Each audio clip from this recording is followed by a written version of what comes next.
Selam dostlar, mening adım Ayan. Менің атым Жадыра. Бүгін біз Жапонияда шетелдіктер туралы, шетелдіктердің Жапонияда не істейтіндер туралы тақырып қозғаймыз. Сен Жапонияда қанша шетелдік бар деп ойлайсың? Нақты санын білмедім, бірақ менің шетелдік достарым өте көп, соған қарағанда көп болу керек деп ойлаймын. Жарайды, біз бұл тақырыпқа кіруден бұрын ең алдымен Жапонияны қысқаша таныстырып өтейік.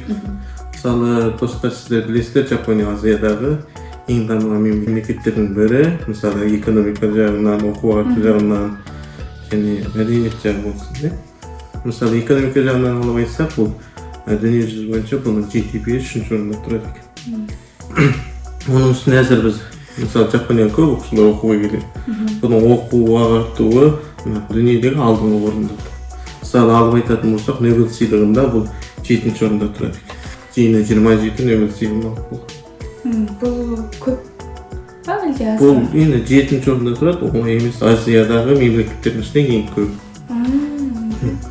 Оның үстінде анау алдыңғы 100 университет бар. Осының үстінде Жапониядан 5 университет. 5 университет кіре ма? Қандай? Мысалы, сен өзің білесің, Осака университеті 75-ші орында тұр. Мысалы, Токио университеті 23-ші орында тұр. Бұның оқу ағартуы ерекше жақсы. Сондықтан көптеген оқушылардың Жапонияға оқитын себебі сол. Жарайды, біз Жапонияны қысқаша таныстырып өттік, енді Жапонияның жан саны туралы. Мысалы, Жапония дүние жүзі бойынша жан саны 11-ші орында тұр. Жиыны 125 миллиондай жан саны бар.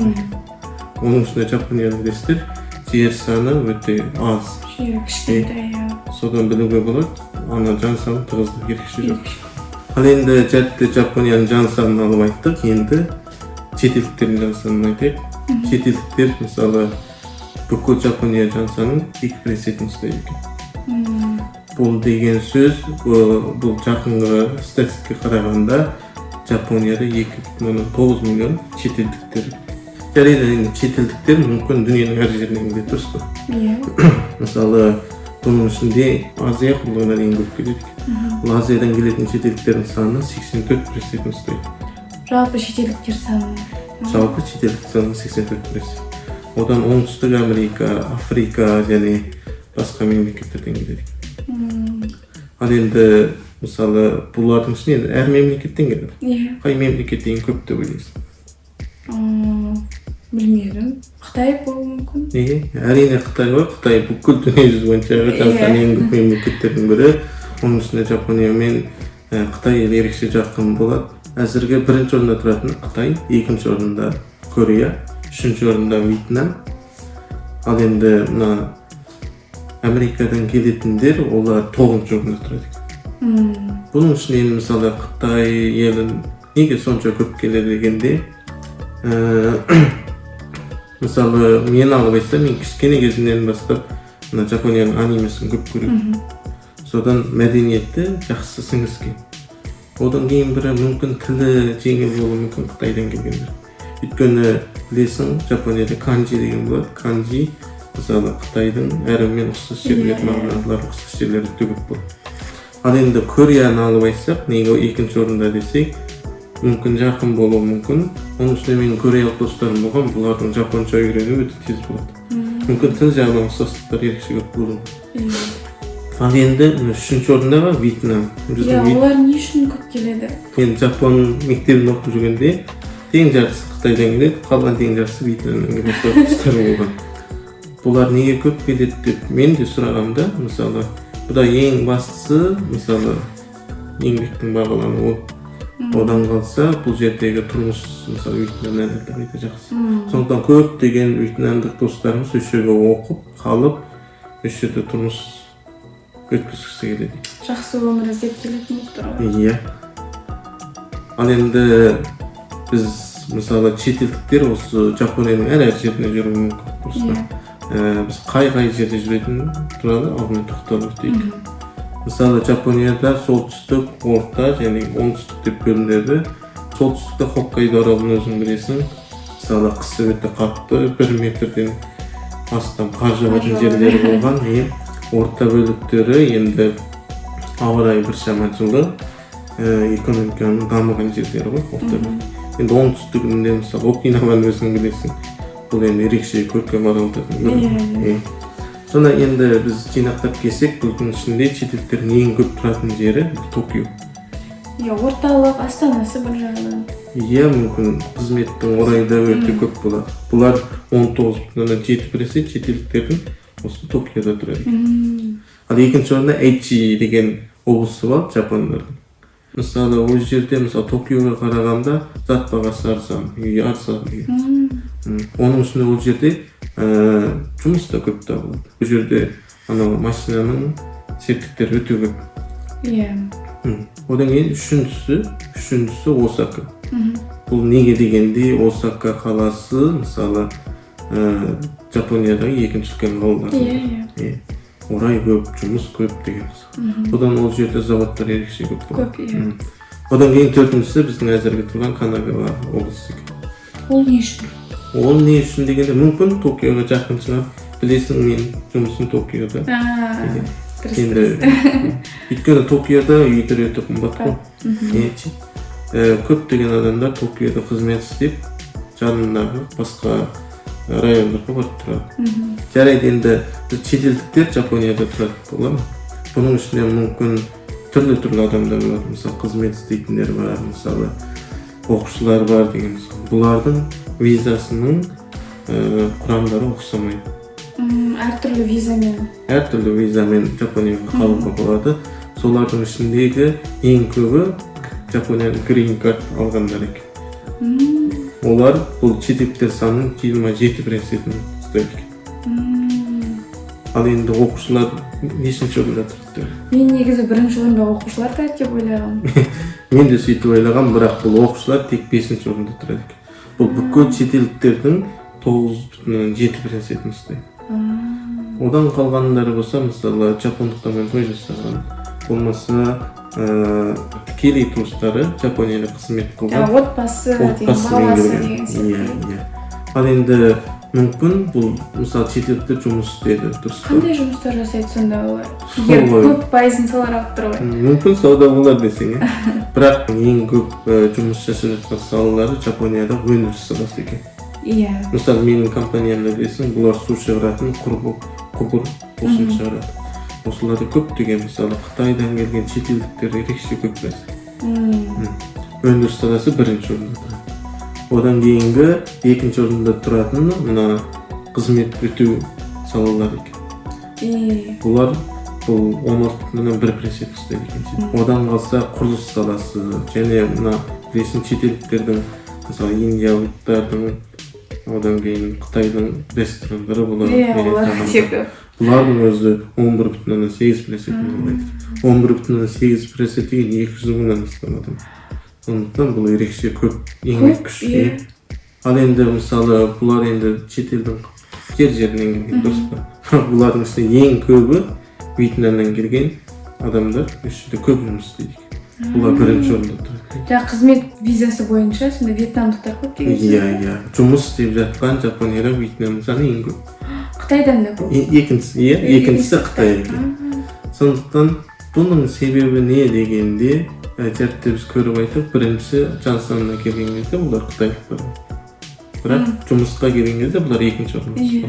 Бұл неге деген әзір, мысалы, Қытай елді ерекше дамып келе жатыр да. Әрине Жапонияда бұл жақсы ақша төленеді. Бірақ Қытайда да ондай төмен емес.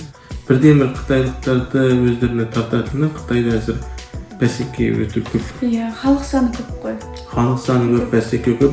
Үшінші орында тұратын ол Филиппиннен келген адамдар. Ол да алыс емес қой негізі Филиппин. Алыс емес, бірақ менің өзімнің Филиппиннен келген достарым негізі аз болды ерекше. Мен өзім оны байқамаппын үшінші орында. Бірақ кореялықтардың саны ерекше төмен. Кореялықтардың саны тек 4%-ін ғана ұстайды. Бұл енді неге деп ойлаймын. Енді мәдениеті, жаңағы өмірдің сапасы ұқсас болуы мүмкін. Иә, сондай. Ондай айырмашылық болмаса. Мен де сондай ойлаймын. Өйткені тұрмыс сапасы ұқсас болу керек.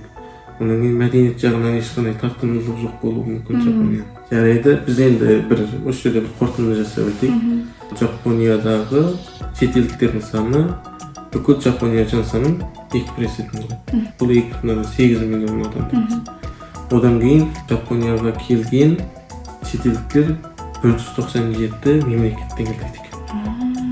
Өзі әлем бойынша 200-ден астам мемлекет бар. Мен барлығы дерлік. негізі барлығы келіп жатады деген сөз.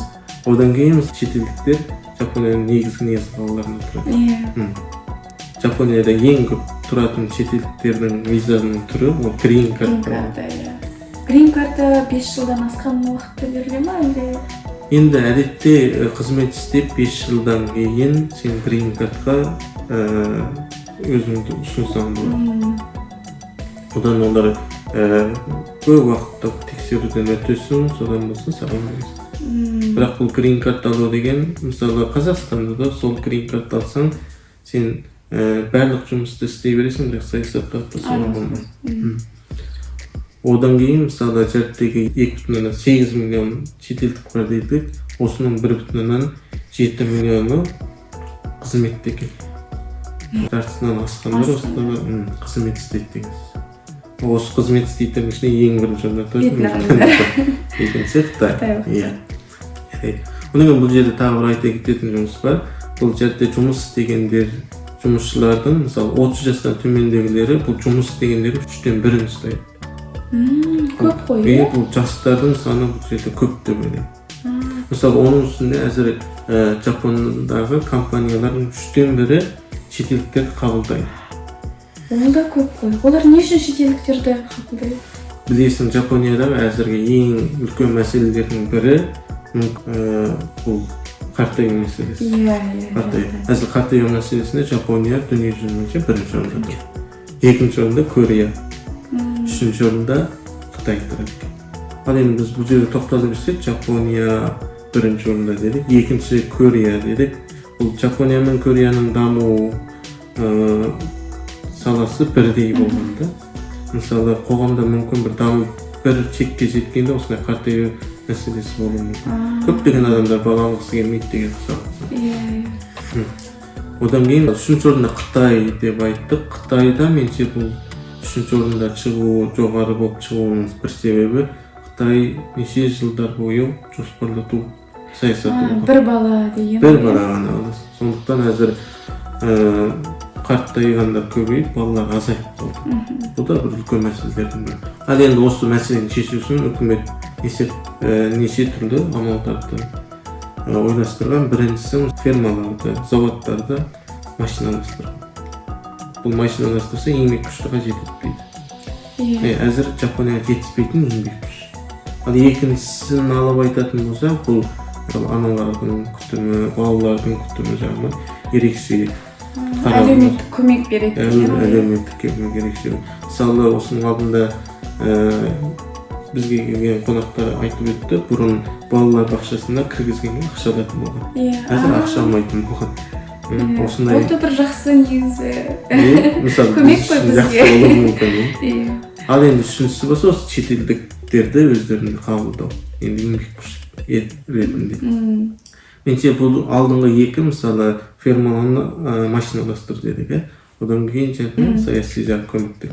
Бұл екеуін алып алсақ, бұл екеуіне де ұзақ уақыт кетуі мүмкін. Өйткені техникалық жағынан бірнеше түрлі процестер болады. Ал енді адамдардың өзінің ойлары болады деген сияқты. Ал енді үшіншісі шетелдіктер болса, өйткені шетелдіктер өздеріне баурай алады әзір Жапония.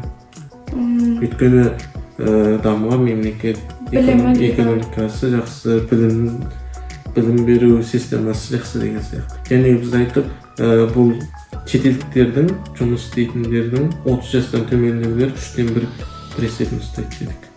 3-тен 1-ін ұстаса, бұл үлкен еңбек күшті. Бұл Жапонияның кедергі бұл кәрілік мәселесін шешуде ерекше жақсы рөл атқарады деп ойлаймын. Қазақтардың жан саны қанша деп ойлайсың? Негізі нақты санын білмедім, бірақ біздің Қазақстанның WhatsApp-та тобы бар, соған 200-ге жуық қазақстандықтар бар. Бұл енді алып қарасақ, аз ғой, өте аз. Жапонияның енді процентіне кірмей қалуы мүмкін. Әзір енді мысалы жастар үшін, мысалы білім алу үшін, қызмет қылу үшін Жапония шетелдіктерге сонда жақсы мүмкіндіктер беріп жатыр. Сондықтан мысалы Жапонияға деген өзінің ұмтылысы болған жас азаматтарға ерекше жақсы қарайды. жарайды, биздин бүгүнкү тақырыбыбыз осумен жабылды. Эгер жакшы көрүп жатсаңыздар, каналыбызга тиркелиңиздер, лайк басыңыздар, коммент бериңиздер. Бүгүн Tamam.